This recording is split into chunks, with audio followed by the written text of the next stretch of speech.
Hi, everyone. I'm so excited to be here, and this is my first PDF CEE experience, so I'm just excited to be here, even if it's online for now. And so I'm excited to talk to you about today the global civic tech community's response to COVID-19. And yeah, so I'll talk a little bit about, first off, what is Code for All. So Code for All is an international network of organizations supporting each other to empower citizens to meaningfully engage in the public sphere. And also we strive to help civic institutions to be more open, democratic, and equitable in the services they provide to the public through digital technology. And as you can see, as I said, the Code for All is a network. And so we're built up of right now 33 members of organizations doing civic tech across the globe. Really exciting for us. And as you can see on this map, it's quite a robust scene of organizations and nonprofits doing civic tech. And also, just to add, this is by no means all of the organizations across the globe that do civic tech. They're just currently our members. And something additionally I wanted to add about kind of civic tech more on a global scale is that there are more informal movements and a thriving grassroots volunteer communities that you see pop up in different regions across the globe that lead their own civic tech projects, as well as work to support kind of the work that the more formal organizations are doing.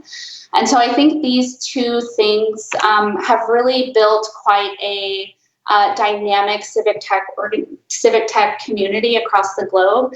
And it's not surprising to me that we're seeing the civic tech response to COVID-19 be so inspiring, action-oriented, and really people just kind of taking things up and saying, I want to do something about this. And so there's quite an immense amount of energy and action happening in civic tech right now. And how we're seeing that is in an uptake of volunteers, people offering their help on civic tech projects more than ever before, increases in new projects and new organizations. And also we're seeing, to some extent, government bodies kind of looking more into civic tech and really kind of out of necessity. And a lot of the projects that I've seen, kind of themes coming out of the many projects coming out recently, are applications that help those in need to access necessary services. Also data visualization projects that are trying to support policymakers make more informed decisions on the pandemic, and also fighting misinformation on social media. So as we all know, misinformation was an issue before COVID, but has become even more rampant during. And on the other end, I would say that the civic tech COVID-19 response has been a little overwhelming. I think for many of the same reasons that it's been positive, in that so many new people, so much new energy, and just a lot of movement. And I think considering the urgency of the situation, people have been kind of rushing into action a little bit. And absolutely understandable, as I said, with the urgency of the situation. But some of the consequences we're seeing in regards to that is a bit of a lack of coordination and collaboration. So kind of building, or actually just silos we're seeing among civic tech organizations or even governments and other nonprofits, not necessarily taking the time to make relationships and connect together. And this often leads to a repetition of effort. So you'll see one civic tech project you'll see one civic tech project kind of being repeated in another region when they could have worked together to build one kind of bigger project and one great project. And lastly, we're seeing some unintended consequences. So people have not necessarily taken the time to consider how the app, obviously meant for good and to kind of fight COVID, how it could actually have some negative consequences. And I think we're all quite aware in this crowd how technology can create a lot of negative consequences. And I think yeah, just keeping civic tech, keeping that at the forefront of their minds is quite important during this time.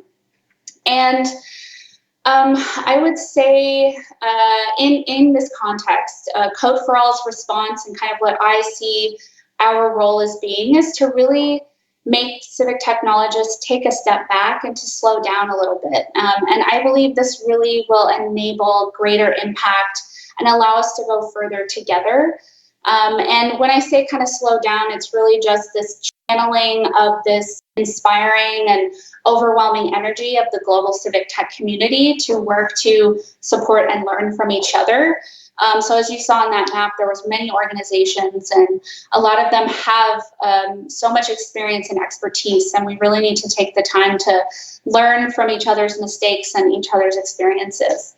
Also collaboration, kind of providing a space, an environment for collaboration among civic tech, because this issue is so huge and global that obviously more organizations working together to tackle it will be able to go further. And also, Code for All really wants to act as, making a community that we can hold each other accountable to our values and ensure we're not causing harm as we're trying to do good for our communities. And I have a few examples of things that are happening right now in the Code for All network, and our members are working really hard on their specific projects. One is the COVID-19 Row Help app developed by Code for Romania. So this app is really a sort of matchmaking kind of tool that allows nonprofits in Romania who are trying to fight the spread of COVID-19 register and identify their highest priority needs. And on the other side, as a user or just as a citizen, you can go to that app, see those highest priority needs, and donate. So it's kind of matchmaking the need to the supply. And something that I personally love about this app is that it works to support the experts and players already in the field. These nonprofits that do emergency response regularly and kind of know the field. It's really just there to bolster their work. I'm actually gonna skip to the next slide just for time purposes. So I'm going to be talking about the IO Foundation and Code for Netherlands Project Lockdown. So this is an app that provides an overview of NPIs, and I guess a fancy way of saying social distancing policies and measures that are being undertaken by governments across the globe, and kind of overlaying it with COVID cases and data. And really the purpose of this app is to empower citizens, journalists, and human rights workers to assess the success of different pandemic response measures and monitor their impact on human and digital rights. And again, something I love about this one is kind of the approach they took in collaboration and co-creation of multiple organizations working together to develop this app. And also, I believe they have upwards of 50 volunteers spending their time supporting the app. Volunteers from Canada, Spain, Malaysia, Mexico, Netherlands. It's quite an impressive project. And just to wrap things up a little bit in recommendations of kind of the themes that I've been seeing over the last 2 months and in civic tech in general. And also a way I think we as civic technologists can build solidarity in our community and addressing the issues that are coming out of the COVID pandemic is honestly to slow down and proceed with caution. And I know that's not the most exciting, probably, piece of advice you've ever received, but I honestly believe that it'll help us do it'll help us do our work better. And I think it'll help us, one, understand the problems better we're trying to solve. And if we don't understand them, we'll have the time to reach out to the people who do, the experts who do. Also the time to search out people who are doing similar work that you're doing so that you're ensuring you're not reinventing the wheel or doing unnecessary work that someone else has already done. And lastly, don't go it alone. I think this is good advice for many things, not just civic tech, but in general, I think things are more impactful when there's a diversity of knowledge and experience building a solution together. And just lastly, I know you all will probably get this presentation. The last slide talks about how you can get involved. So there's lists of civic tech projects that you can reach out to the people leading them and volunteer. You can reach out to Code for All members on the Code for All website, and also join the Code for All Slack. It's a great place to be if you want to reach out to others doing civic tech and just learn more about civic tech and talk about it. So thank you all so much. I appreciate being here and being able to talk to you all, and I look forward to the questions after Micah. Thank you so much. Thank you, Kelly, and thank you for staying with us a bit longer. And especially from my coordination perspective, thank you for highlighting the importance of coordination and how boring sometimes it can be, and how important in creating long-lasting impact. So Kelly's presentation will be shared. The link will be shared on the chat. And there was a question if you can share the presentation from our democracy update. Of course you can. The link is community shared. And now I have a huge pleasure to invite Micah Sifry, who is a long-term curator of Personal Democracy Forum, the mother of all other personal democracy forums, and a good spirit of how to create a program of a good PDF, and also an author of many books, but the one that we want to refer to would be The Big Disconnect, which is a bit about how to connect and be in solidarity. So Micah, hello, good morning to New York or Kentucky. Good morning. Good morning. Very good to be here, Anna, and thank you to you and the rest of the team at Personal Democracy Forum Central and Eastern Europe for putting this on. Our conference in New York is on hiatus. Civic Hall, the place that we created 5 years ago to be, in our minds, like PDF every day of the week, is physically closed, though we continue to operate virtually as everybody else is trying to do. So I really appreciate you pulling this together and continuing to bring the community together. My talk today, since the theme is solidarity, is to talk about how technology and the internet affects our efforts to create solidarity. And so I have called it Solidarity or Silos, because I think silos is a big part of our problem. I want to start with, if I can, move my slides forward. Let's see. This is Chicago, a picture of Chicago from 25 years ago, the summer of 1995, when they had a horrific heat wave.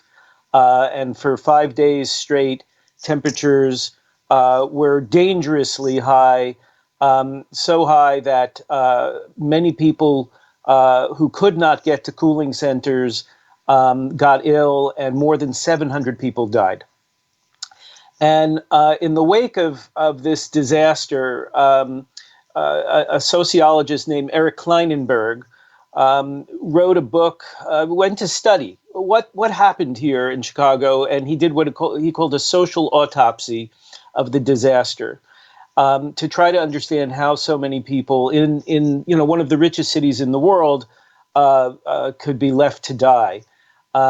And what he discovered, not surprisingly, is that the people who succumbed were especially vulnerable because they were elderly and they were alone. But he also discovered that there were some neighborhoods where people, literally poor neighborhoods, side by side zip codes, where in some cases the death rate was surprisingly low, as good as in some middle-class neighborhoods. And he wondered why are some poor neighborhoods doing better than others? And what he discovered is a phenomenon that he calls social infrastructure, which is those places had parks, they had playgrounds, they had maybe a library or a church. They maybe had a main street where people came and shopped. The point is they had physical infrastructure that bred social connections. And as a result, people knew each other enough to wonder about the people who might be stuck at home and to go and make sure that they were getting the help that they might need. So, and I'm a huge fan. I have his book here. I've always enjoyed working with these concepts of social infrastructure. He wrote a more recent book called Palaces for the People, which I also recommend, which is really about this idea of consciously building social infrastructure. Now, recently, as we all know, we live in this age of social distancing, right? And Eric wrote an op-ed piece in the New York Times, which I think summed up very well that social distancing is not what we need. We need physical distancing, but we need social solidarity. We need to combat and defeat the virus. We have to be thinking not just about ourselves, but we have to be thinking about the collective, and we have to be doing things that strengthen our collective ability to act in defense of all of us. Now, it's an honor to be talking to this group. I know in past years this conference has been in Gdańsk. I've never been there. I wish I could. I am absolutely an admirer of the solidarity movement. And I thought that, yes, we could learn some lessons from how solidarity itself was created. I'm drawing a lot of these from this book by Lawrence Goodwin called Breaking the Barrier, which is a terrific history in English of the rise of solidarity. And the most important point he shows is that it didn't come from intellectuals. It came from workers, and it came from workers who didn't just decide, sometime in the 1970s, thanks to the arrival of a pope who was from Poland, that now they would liberate themselves, but that they had been actively organizing for decades to try and figure out how to defeat and overthrow the authoritarian communist regime that had been imposed on them after World War II. And so there were experiments going back to the 1940s and 1950s in Poles trying to liberate themselves. And obviously these things were failures. In 1956, there were strikes in Poznan that were suppressed violently. In 1970, on the Baltic coast, the workers also had an uprising, which was brutally put down. Again, in 1976, in cities like Ursus and Radom, there were uprisings. And in every case, people marched to the center of the city, got into confrontations with the police, and ultimately lost because the police had a monopoly on guns. But they also began to innovate this idea of the occupation strike, the idea of sitting down on the factory floor itself and defending the organization of workers rather than going out to where they were more vulnerable. And the breakthrough for solidarity in 1980 was figuring out how to knit those various factory strikes into an interfactory strike committee that ultimately was 500 strong by the time the government decided it had to negotiate with this new movement and ultimately recognize its right to exist. Now, Goodwin points out that it's far easier for us to visualize an appealing political goal than it is to actually recruit the people needed to do the public acts necessary to breathe social life into the possibility of achieving that goal. And it's precisely because that level of knowledge is so difficult to achieve that we have so few large-scale democratic social movements. Now, fast forward to our time. The internet, we know, enables mass participation. Here, this is this beautiful map from the Obama campaign in 2008 of all the places where they had local campaign activities underway. It even sometimes enables revolutions, right? Remember Tahrir Square and in Cairo, when people use the internet to come out to the streets and ultimately topple a dictator. But the key point here is that mass participation is not the same thing as mass democracy. The internet, in fact, doesn't empower anyone. We empower ourselves. And the thing that the internet has mainly been used for in politics is this top-down the politician talking to the constituents, the campaign organization sending emails to activate people on its list. That's one to many. It is not many to many. It's not the lateral connection that we need. So this, for example, is a picture of the political technology landscape in the United States as mapped out by a great organization in Chicago called Higher Ground Labs. And their focus is all about winning campaigns. They are the nerve center for figuring out if Democrats are going to, retake the White House. A lot of the activity is flowing through these channels. And as you can see, there are literally hundreds of vendors and shops and consultancies and so on that are all scooping up a great deal of money. There's probably more than $1 billion that's going to be spent just on political technology tools and people and data in this cycle. But almost all of this is being run from the perspective of what does it take to win a campaign, not what does it take to build a stronger democracy. In that ecosystem, we see a little bit here and there. There are some field tools. Down in one corner, you can find change.org, for example, which is a platform for people bringing their voices together in order to petition for change. Down in another corner, you can find one or two things that are about building communities of voters. But almost all of the political technology ecosystem has been built focused on top down. I would say the internet's missing link is tools that enable mass collaboration. We have one great example, which is Wikipedia, flawed as it is, but at least it's at mass scale. All the other experiments, vTaiwan, Lumio, Polis, Decidim, Console, Slack, none of them operate at the scale that we need. And I would argue that they don't yet even get seen as part of something larger. So to sum up, the task for civic tech now is that we need to figure out how we strengthen the infrastructure for building real solidarity. And that means figuring out how we build the lateral connections and pathways between people and not just from people on the top moving everybody else like puppets on a string. Thank you. Thank you so much, Micah. We had a chance to see the everyday life as well as the philosophy and more broad context of solidarity and the internet. And I have a question to both of you, so to Kelly and to Micah. From the civic tech perspective and the solidarity, what, if anything, is missing to have this response even stronger? Maybe something that would make it more long-lasting, especially from looking at other crises that civic tech has such an amazing response. Can we learn from the past crises, maybe? Kelly, you want to take that? Go ahead, Micah.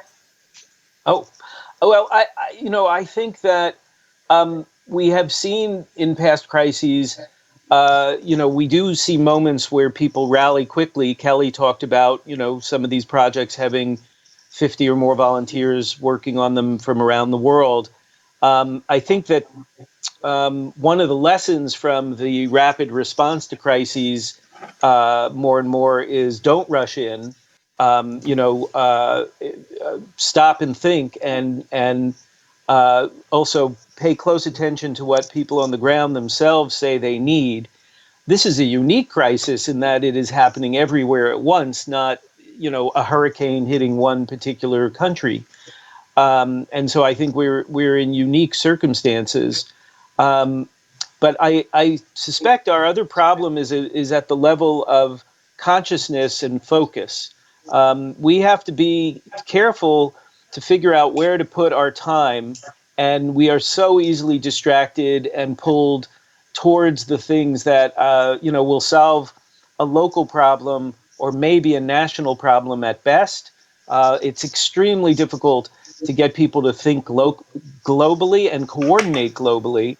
The environmental movement, I think, maybe could teach us some lessons about how they've steadily built up structures for global coordination around fighting climate change. But they've also had a tremendous amount of financial support for building those structures. And our field of civic tech, I have to say, especially the parts that are not focused on just winning campaigns, is fairly badly starved for resources. Thank you. Yeah. Kelly? Yeah, absolutely. I mean, I would also kind of echo a bit of what Micah said, in that it is quite difficult to get, I think, kind of this focus, this global focus, and it's obviously much easier, and I think also important to think about kind of your local context. But yeah, I think that's kind of, at least for this specific situation, this and the pandemic, and it being so global and happening everywhere at the same time, that it's I think we could really stretch ourselves and push ourselves to try to think more globally. And also, just something I would highlight is another thing Micah said, is to really listen to the people on the ground who are doing this work, who have done this work before, specifically in emergency response. And I think it's really important for civic tech to kind of put those voices at the forefront of like prioritizing what we should be focusing on, because they are doing the work and they see what's happening.